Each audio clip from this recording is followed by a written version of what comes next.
미국과 한국, 세계 각 지역에서 오늘의 미국 듣고 계신 여러분 안녕하십니까? 강혜신입니다. 미국 지금 일요일이고요. 아마 편히 쉬고 계시는 분들도 계실 테고 교회 다녀오신 분들도 계실 텐데 오늘 미국의 그 일요일의 탑 뉴스를 좀 브리핑을 해드리겠습니다. 요즘 그 북한에 관해서는 계속 어떤 그 경고음이 들리고 있고요. 그리고 이제 미국이 대선 시즌에 들어갔기 때문에 트럼프 전 대통령이 그 로버트 케네디 주니어에게 관심이 있다 하는 얘기도 들리고 있고요. 이제 모든 것들이 다 가능한 시점이기 때문에요.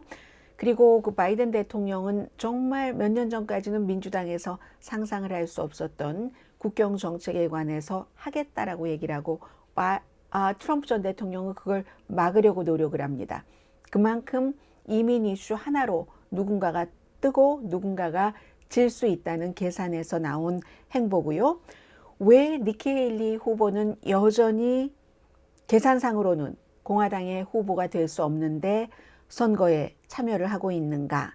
그리고는 이 부분은 아마 한국에서 이 방송을 듣고 계시는 분 가운데서도 자녀분이 미국에서 공부하고 미국의 큰 테크놀로지 업계에서 일하시는 분들이 많으실 텐데 조금 색다른 분석이 나왔습니다. 완전히 색다르다고 볼 수는 없지만 미국의 테크놀로지 업계가 왜 직원을 계속 해고를 하는가, 그리고 앞으로도 계속 이어질 것이라는 얘기 나오고 있고요.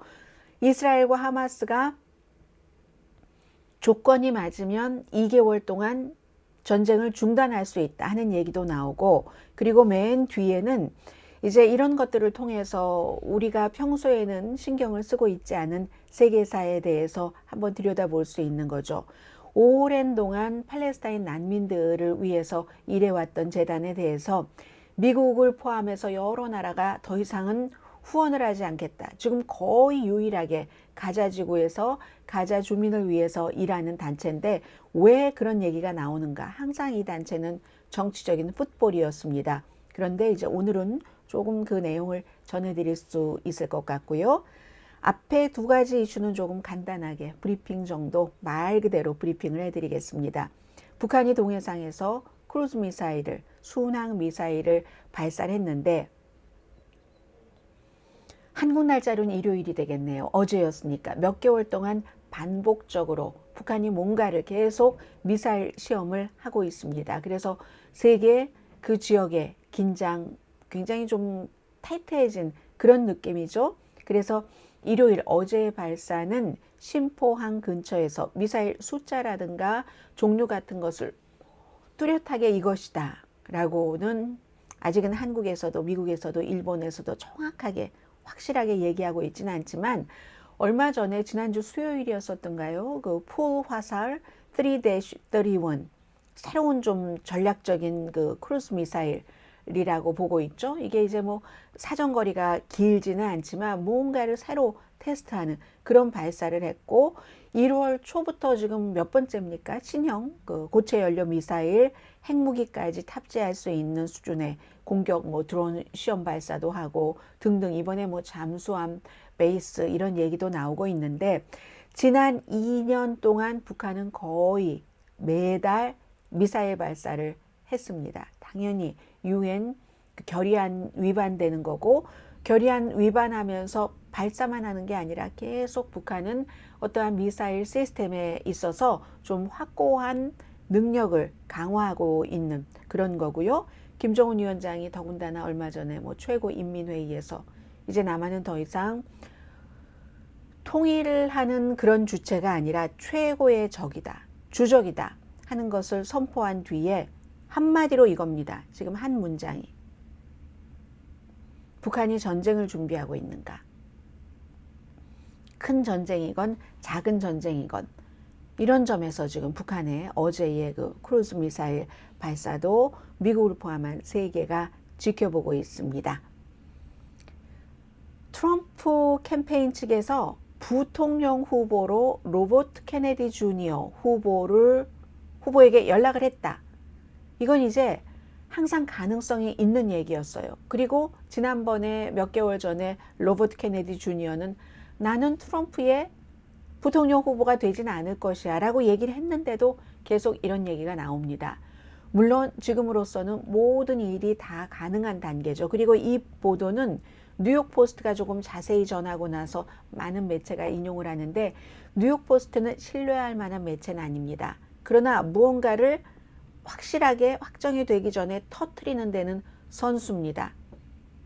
그래서 지금 뉴욕 포스트가 얘기하고 있기를, 트럼프 측에서 전부터 일찌감치 로버트 케네디 주니어에게 관심은 있는데 시기상조다 해서 연락을 했었다는 건데, 여기에 대해서 이제 전문가들이 얘기하기를 무시하진 않는 것이다, 가능성을 배제하지 않는다 하는 얘기죠. write it off 라는 표현을 하고 있는데, 가능성이 낮긴 하지만 가능성이 없다는 얘기는 아닙니다. 로버트 케네디 주니어는 존 F 케네디 대통령의 동생인 로버트 케네디 법무장관이었고, 후보 당시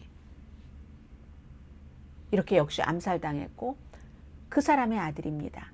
그런데도 민주당에서 음모론의 선봉자이고, 특히 그 코비드 19 백신에 대해서, 그러니까 트럼프 측과 조금 맞기도 하고 안 맞기도 하고, 왜냐하면 트럼프 전 대통령도 뭐 하이드록시클로로킨 먹으면 문제없다 이런 얘기, 심지어 브리치 뭐 이런 얘기를 많이 했지만, 또 대통령으로서 코비드 19에 대해서 대처하기 위해서 어떠한 기금 같은 것도 풀었던 사람입니다.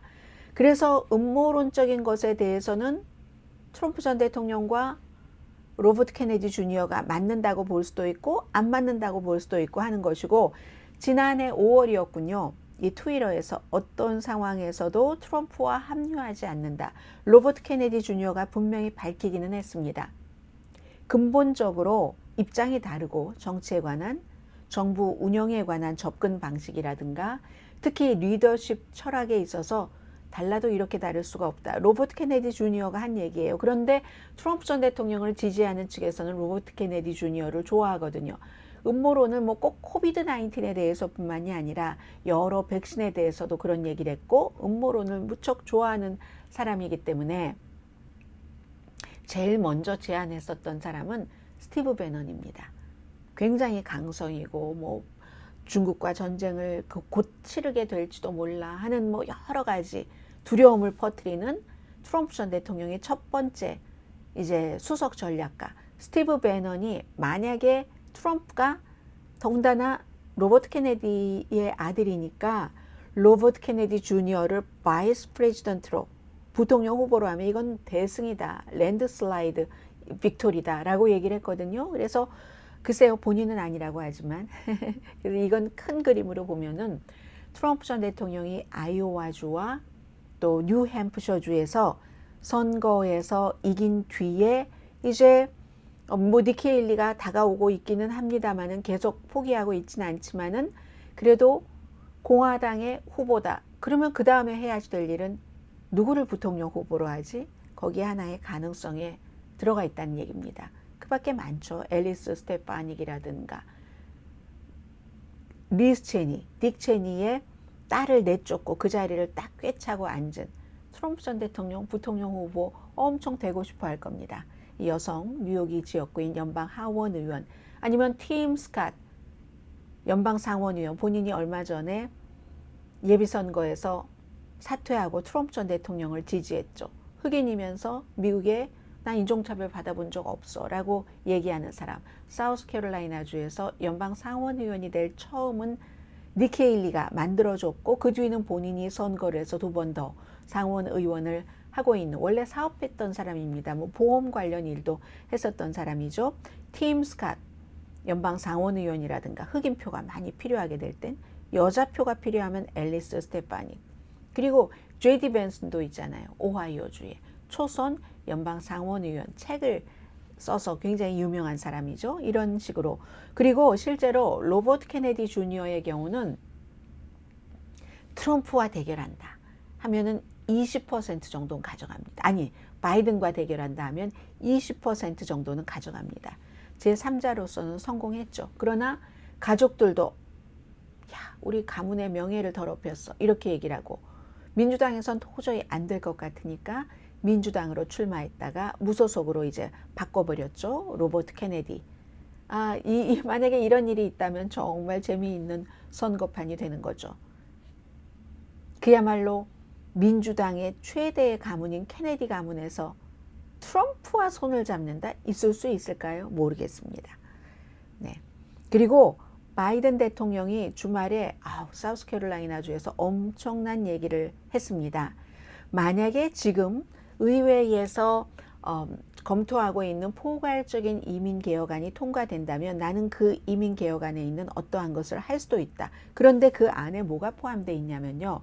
대통령에게 너무 많이 국경에서 이민자들이, 서류 미비자들이 몰려오면 대통령이 일시적으로 국경의 문을 닫을 수도 있는 권한이 포함되어 있습니다. 지금 상원에서 심의하고 있는 것이.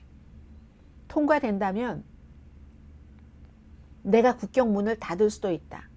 왜 그러겠어요? 민주당에서 상상할 수도 없었던 일인데 그만큼 국경을 넘어서 오는 그런 사람들이 많이 늘어나서 이게 바이든 대통령을 떨어뜨릴 수도 있는 한 가지 이슈가 될 수 있다는 겁니다. 그런데 이걸 공화당에서 하원에서, 상원에서는 설령 밀 롬니 같은 사람들이 해야지 된다 해서 어떻게 통과된다 할지라도 하원에선 통과되기가 힘들 겁니다. 똑같은 이슈를 가지고 바이든 대통령은 통과시켜 주세요. 바로 서명하고 필요하다면 국경 문이라도 저는 닫겠습니다. 이렇게 얘기를 하고 있는데 트럼프는 절대로 통과시켜 주지 말아라. 통과시켜 주지 말아라. 국경 무슨 안이 됐건 이민안이 됐건 완벽할 때만 통과시켜줘라. 어떻게 그게 되겠습니까? 80년대 이후 90년대 초 이후 의회에서 이거 서로의 그 이득을 취해가려고 하니까 포괄적인 이민개혁안이 통과되지 않았는데 완벽한 게 어찌 나올 수가 있겠습니까? 그래서 이제 트럼프 전 대통령은 해주지 말아라. 바이든 대통령은 해가지고 오면 내가 국경을 문이라도 닫겠다라고 얘기를 하는 겁니다. 라스베가스에 어제 그 트럼프 전 대통령 와서 유세를 했거든요. 그거 통과되지 않을 때 내가 이렇게 열심히 운동을 하니까 통과되지 않는 거야 라고 얘기까지 하면서 왜 그 법안에 반대하는가 이유는 제시하지 않습니다. 다만 트럼프 전 대통령은 끝까지 이거 통과되지 않도록 하겠다. 통과가 안 돼야지 바이든에게 나쁜 겁니다. 정말로 포괄적인 이민개혁안, 국경 수비안 이런 게 통과된다면 바이든 대통령에게 굉장히 좋은 거죠. 그리고 심지어 이제 트럼프 전 대통령은 이민자들이 미국의 피를 더럽힌다. 특히 이제 불법 이민자를 말하는 것이긴 하지만요. 그 얘기에서 더 넘어서 이제 이민자들이 이렇게 더 들어오다가 미국에서 대규모 테러 공격이 일어날 가능성이 100%다. 이민자가 미국에 와서 테러 공격을 한다는 겁니다. 그리고 수많은 이민자들이 그 나라에서 감옥에서 나오고 정신병원에서 나와서 미국으로 지금 몰려오고 있다. 이렇게 백인들을 굉장히 두렵게 하는 선거 캠페인을 하고 있습니다.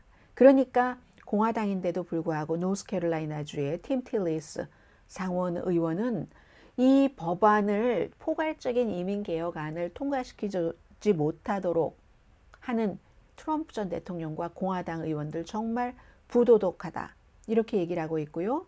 밀 롬니 공화당 상원 의원은 하는 걸 보니까 끔찍하다라고 얘기를 합니다. 서로가 아는 겁니다.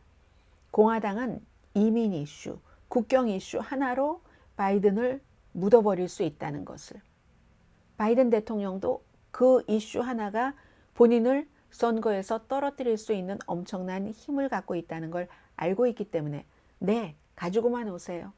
국경 문이라도 닫겠습니다 하는 겁니다. 그러니까 지금부터는 계속 이 이민안, 국경안이 미국을 1년 내내 막 소용돌이 속으로 몰아넣고 갈 겁니다. 자, 니키 헤일리 후보는 여전히 공화당에서 후보 사퇴하라. 어차피 계산상으로 공화당의 후보가 될 가능성이 없으니까 라고 하는데도 사퇴하지 않고 있습니다. 어제 제가 시사만평에서 잠깐 보여드린 것처럼 숫자상으로는 나오지 않는다 할지라도 다른 많은 주에서 48개 주에서 두 군데 주만 지금 투표를 한 거잖아요. 예비선거를. 그럼 48개 주도 우리는 이렇다 하는 우리의 뜻을 표시를 해야지 되는 게 맞는 거고 그리고 이제 니케일리 후보 입장에서는 지난번에 잠깐 말씀드렸지만 일단 돈이 있으니까 인지도 계속 높일 수 있으니까 어느 시점까지는 그런 것도 있지만 지금 어떤 매체든가요? Why 니케일리가 still in the race인가? Why is 니케일리 still in the race? 메신저가 보도를 했군요. 또 다른 것을 얘기를 합니다. 가능성은 50%죠. 대선 후보가 이 숫자상으로는 되지 못한다는 걸 확실히 압니다. 니케일리 후보도. 그런데 뉴햄프셔에서 패배한 이후에도 260만 달러 선거기금을 모금을 했거든요. 트럼프 전 대통령이 니케일리에게 기부하면 절대로 내 서클에는, 마가 서클에는 들어올 수 없을 거야 라고 협박을 하는데도 그 이후에도 니케일리에게 돈이 갑니다. 그만큼 공화당에서도 아무리 그래도 트럼프는 안 되겠어 하는 그렇게 생각하는 시각들이 30% 이상 있기 때문에 그렇습니다. 그런데요, 제일 중요하게 지금 이 메신저라는 매체가 지적한 것은 만일의 사태에 대비해서 남아있는다는 겁니다. 니케일리는. 그 만일의 사태라는 것은 민사사건, 형사사건, 그제 8,300만 달러를 명예훼손죄로 이진 캐럴에게 지불을 해라 하고 배심원들이 만장일치로 평결을 내렸잖아요. 이건 민사지만 또 다른 것도 있어요. 뭐 3억 몇천만 달러를 뉴욕의 검찰총장이 뉴욕에서 비즈니스를 사기로 오랜 동안 해왔다고 벌금 내라 하는 거기에 대해서도 액수가 지금 정해지지 않았죠. 그리고 나서 뭐 조지아주가 됐건 아니면 뭐 잭 스미스 특별검사가 하는 여러 가지 형사 케이스 선고와 관련해서도 그런 것에서 한 군데서만 삐걱거려도 감옥에 들어가도 대통령으로 출마할 수 있는 건 맞습니다만 사람들이 감옥에 들어간다고? 감옥에 들어가기 전에 어쨌든 형사법으로 기소가 됐고 유죄 판결까지 받고 그렇게 될 가능성이 높다는 걸 알면 그 사람을 지지하겠습니까? 그때부터 흔들릴 수 있다는 것을 니케일리가 알고 있기 때문에 만일의 사태에 대비해서 그렇다는 겁니다. 민사사건, 형사사건에서의 불안정성. 그리고 트럼프 전 대통령의 가장 큰 적은 언제나 본인입니다. 그 명예훼손죄에서도 마지막에 판결하기 직전에 그냥 화난다고 듣기 싫은 소리 저쪽 그 변호팀이 원고의 변호팀이 한다고 박차고 나가서 8,300만 달러라는 명예훼손 배상금으로는 정말 거의 드문 이런 게 나온 겁니다. 심지어 원고의 변호사도 2,400만 달러 그 이상 해주세요 라고 배심원들에게 했는데 배심원은 8,300만 달러. 이 모든 것들이 트럼프의 행동 때문에 그럴 수 있는 거잖아요. 그런 것들을 니케일리는 그 자제력을 잃고 하는 것을 볼 수 있다는 거죠. 법적으로, 재정적으로, 물리적으로.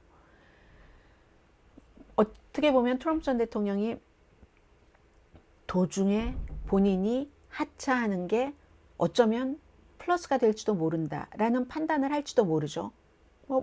모든 시나리오가 다 있기 때문에 아직은 가도 되니까 슈퍼 튜스데이까지는 그럼 한 달 정도 남아 있는 거잖아요. 그런 것.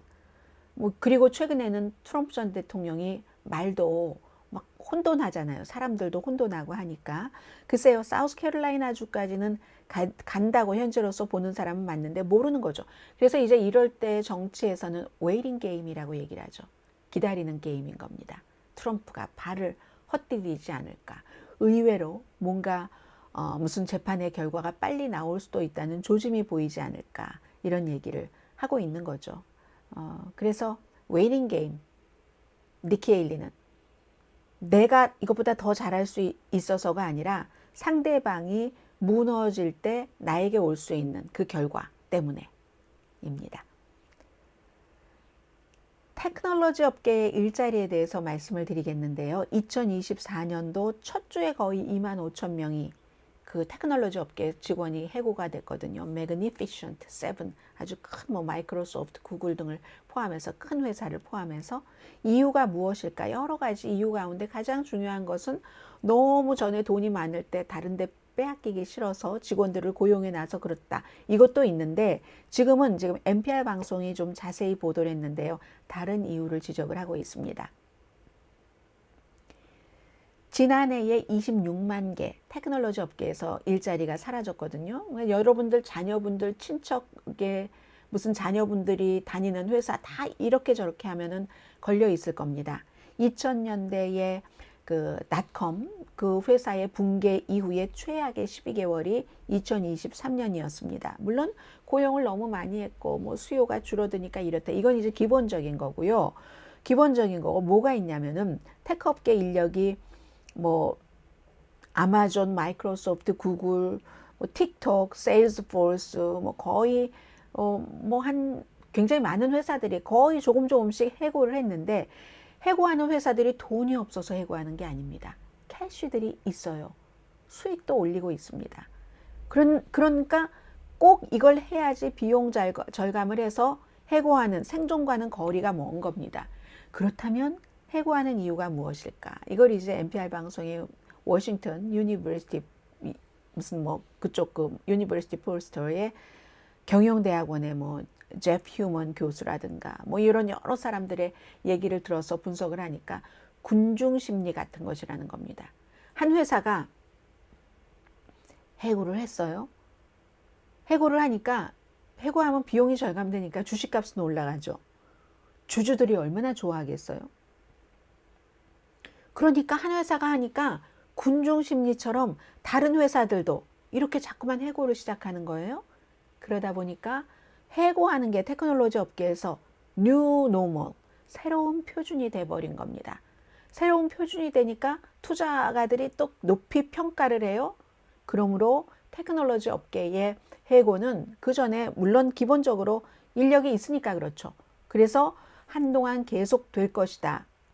기준금리가 지금 5.5%이기 때문에 팬데믹 때 0%였을 때와는 뭐 거리가 멀긴 멀죠. 그리고 이제 또 바뀐 것이 인공지능에 대한 투자 때문에 구글 같은 데도 뭐 유튜브 같은 데도 그쪽에 조금 뭐 비용을 하려고 전반적인 구조 조정을 하는 겁니다. 어디에 더 많이 돈을 지원을 하지 하는 그런 것. 그런데 그 설명만으로는 충분하지 않고 어느 회사에서 했는데 되고 투자가들이 좋아하니까 계속 이렇게 하는 모방 심리라고도 하고요.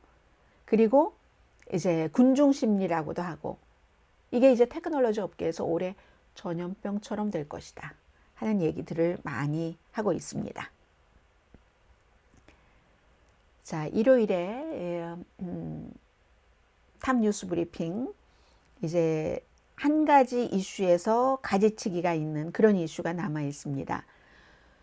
끝나지 않을 것 같았던 이스라엘과 하마스의 전쟁. 일단 지금 10월 7일에 하마스가 야만적으로 이스라엘을 공격을 했고 1200명 숨졌고 240여 명을 인질로 데려갔습니다. 그리고 지금 100명이 조금 넘는 인질들이 풀려났고 휴전하면서 서로 교환했잖아요. 팔레스타인 쪽으로도 감옥에 갇혀있던 사람들 이스라엘이 풀어줬고 3배 풀어줬어요. 1대3으로 했죠. 그리고도 지금 한 130여 명이 남아있는데 이번에 100명 넘게 인질 교환을 하면서 2달 동안 일종의 휴전이죠. 그렇게 하는 것을 거의 미국이 주도해서 거의 마무리가 됐답니다. 초안은 어떻게 될지 모르지만 굉장히 긍정적인 것으로 보고 있다는 거거든요. 어제도 보니까 바이든 대통령 그 스케줄표 보니까 이집트, 카타르 지도자와 전화 통화했고요. 오늘은 이제 CIA 국장을 윌리엄 번스를 뭐 이스라엘, 카타르 이런 곳으로 보냅니다. 이집트, 프랑스 파리로도 마지막 어떤 그 마무리 작업 같은 것을 하기 위해서 그렇게 되면은 2개월 동안 휴전, 일단 전쟁을 안 할 수 있다면 국내에서 조금 안정적이죠. 바이든 대통령 이것도 굉장히 힘든 이슈잖아요. 중동에서도 마찬가지로 뭐 홍해니 뭐 물건이니 다 엄청 지금 뭐 배송 같은 것 힘들어지는데 거기서도 중동 긴장도 완화될 수 있고 그리고 이제 이런 것을 이루기 위해서 벤자민 네탄야후 총리를 압박하기 위해서 미국에서 이스라엘에 대한 일부 무기 지원 공급을 늦추는 안을 고려하고 있답니다. 그럼 여기서 끝인가? 지금 이스라엘이 막 압박을 하고 또 여러 가지 자료를 제시를 해서 영국, 독일, 그리고 미국, 또 적어도 그 밖에 뭐 한두 개의 나라가 더 포함돼서 유엔에 속해 있는 어떤 에이전시에 대한 기금 지원을 중단했습니다. 그 에이전시가 어디냐면은 팔레스타인 난민 구호 기관 해서 약자로 UNRWA, 왜냐하면 R이 뭐 relief 이렇게 되겠죠. 그리고 W는 뭐 works가 되고, 그 에이전시, 팔레스타인 난민을 위한 구호 활동을 하는 에이전시, 이 1949년도에 만들어졌습니다. 왜 그렇게 했어요? 1948년도 이스라엘이 다 뭐 영국 이런 데의 힘으로 나라를 만들고 나서 갑자기 남의 나라는 아니었죠. 그 당시에 팔레스타인 사람들이 살고 있던 곳에서 딱 자기들의 나라라고 만들고는 70만 명을 다 내쫓아 버렸잖아요. 뿔뿔이 흩어졌습니다. 그러니까 뭐 지금 뭐 가자 지구에도 있고 서한 지구에도 있고 이집트 이쪽에도 있고 시리아에도 있고 레바논에도 있고 하는 것 아니에요? 그렇게 뿔뿔이 흩어져서 살고 있는데, 그렇게 뿔뿔이 흩어져 살고 있는 팔레스타인 난민들을 위해서 지원을 하는 유엔 기구입니다.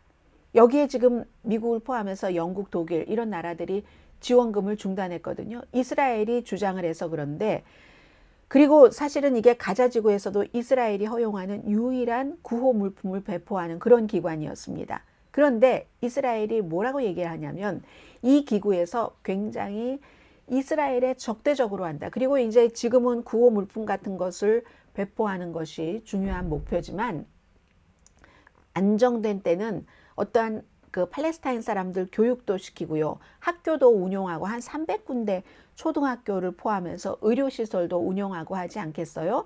그러니까 교과서도 만들고, 젊은 팔레스타인 젊은이들을 위해서 교과서도 만들고 하고, 가자 지구에만 이 기구에 13,000명 직원이 있습니다.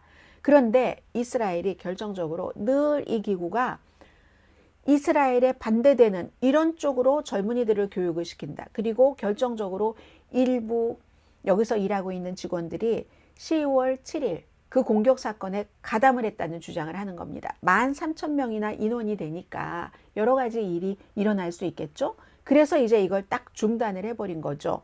그래서 이제 이 기구가 교육 자료가 학생들에게 이스라엘 주장에 따르면 팔레스타인 무슨 뭐 이스라엘이 팔레스타인 정체성을 지우려고 하고 팔레스타인 유산을 훔쳐가고 위조하고 역사를 위조, 똑같습니다. 일제시대 때 일본이 한국에서 했었던 이런 일들을 한다고 이 기구가 팔레스타인 젊은이들에게 가르친다는 겁니다. 이스라엘이 그렇게 하고 있다고. 예루살렘 그쪽에서의 팔레스타인 쪽의 문화 유산을 다 지우려고 하고, 그러면서 반유대주의, 증오심 이런 것들 중립적이지 않다라고 얘기를 하면서 막 불만을 하니까 미국이나 뭐 독일이나 영국 이런 데서 그 기구에 이제 지원을 중단을 했거든요. 그랬더니 실제로 어느 정도 그런 것을 인정했던 적도 있고, 인정을 하면서 이제 그런 것을 또 안 가르쳤던 적도 있고 하는데, 지금은 아무 구호기구도 없고 여기서 유일하게 가자지구에 있는 난민들에게 뭔가를 지원하기 때문에 이게 끊기면 가자지구 사람들 다 굶어 죽는다는 얘기다. 재고해달라. 이렇게 얘기를 하고 있는데 어떻게 될지 모르겠어요. 재고는 하기는 하겠죠. 아니면은 뭐 가자지구 사람들 다 굶어서 숨질 수밖에 없는데, 이렇게 미국은 미국 나름대로 이스라엘의 목줄을 쥘 때, 그래? 그럼 우리 일부 무기 같은 것을 지원하지 않겠어? 하면 그런 것을 다 미리 알죠. 이스라엘 정보국도 대단하잖아요. 모사드도. 그러니까 그래? 그럼 우리는 팔레스타인에 지원하는 여기를 목줄을 쥐어보겠어. 이런 식으로 하면서 서로 양보를 하고 이제 이런 것들을 이끌어 나가겠죠. 아무튼 그렇습니다. 그래서 지금 이스라엘 하마스는 일단은 현재로서는 뭐 전쟁이 조금 중단될 가능성이 있어 보이고요. 이런 일들, 일요일이긴 하지만 여러 가지 아주 끊이지 않는 일들로 백악관 뭐 대통령이 보통 사람과 마찬가지로 지금 아마 스몰 비즈니스를 하시면서 오늘의 미국 그 탑뉴스 브리핑을 듣고 계신 분들도 계실 텐데, 백악관에서부터 구멍가게까지 전부 일하고 있습니다. 그 얘기 드리고 나니까 저도 왜 동네 집에도 커피 있고 커피 아침에도 마셨는데 밖에서 남이 뽑아주는 커피 한 잔 마시고 싶나요? 그런 것도 문 열고 있잖아요. 자, 오늘의 미국 위켄드 에디션 일요일 분 여기서 마치고요. 저는 월요일 내일 아침 정규 방송 시간에 뵙겠습니다. 강혜신이었습니다.